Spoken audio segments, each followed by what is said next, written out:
झारखंड की समृद्ध सांस्कृतिक विरासत और पारंपरिक शिल्प कला को राष्ट्रीय स्तर पर यानी कि नेशनल लेवल पर बड़ी पहचान मिली है।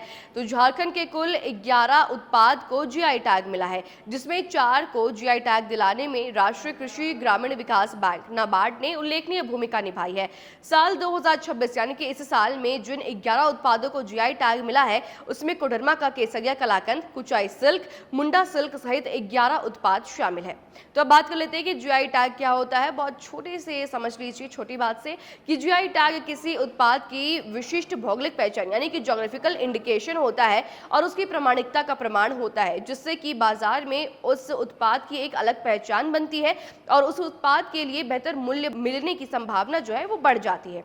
राज्य के 4 विशिष्ट उत्पादों भगैया सिल्क, कुचाई सिल्क, मुंडा ज्वेलरी और झारखंड बैम्बू कला को ज्योग्राफिकल इंडिकेशन टैग यानी कि जीआई टैग मिला है। यह उपलब्धि न केवल झारखंड की पारंपरिक कला, शिल्प और ज्ञान प्रणाली को संरक्षण प्रदान करेगी, बल्कि हजारों कारीगरों, बुनकरों और ग्रामीण उत्पादकों की आजीविका को भी एक नई मजबूती मिलेगी। रोजगार जो है वो स्ट्रांग होगा। तो भगैया सिल्क और कुचाई सिल्क को जीआई टैग मिलने से झारखंड की समृद्ध रेशम की जो परंपरा है, खास करके वो राष्ट्रीय और अंतर्राष्ट्रीय पहचान मिली है उन्हें, और इसे एक महत्वपूर्ण उपलब्धि मानी जा रही है। स्थानीय ज्ञान, पारंपरिक तकनीक और पीढ़ियों से हस्तांतरित कौशल पर आधारित ये उत्पाद राज्य की सांस्कृतिक पहचान का अहम हिस्सा है।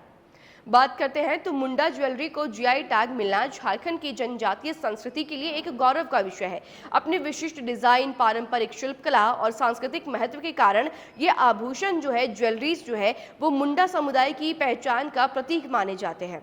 अब बात कर लेते हैं कि झारखंड के बांस शिल्प यानी कि जो बैम्बू कला है, उससे भी जीआई टैग मिला है। राज्य के ग्रामीण कारीगरों की रचनात्मक और कौशल को नई पहचान मिली है। स्थानीय स्तर पर उपलब्ध बांस से तैयार होने वाले उपयोगी और आकर्षक उत्पाद अब व्यापक बाजार तक पहुंच सकेंगे। इससे बांस आधारित उद्यमिता को बढ़ावा मिलने के साथ साथ सतत रोजगार के अवसर भी सृजित होंगे।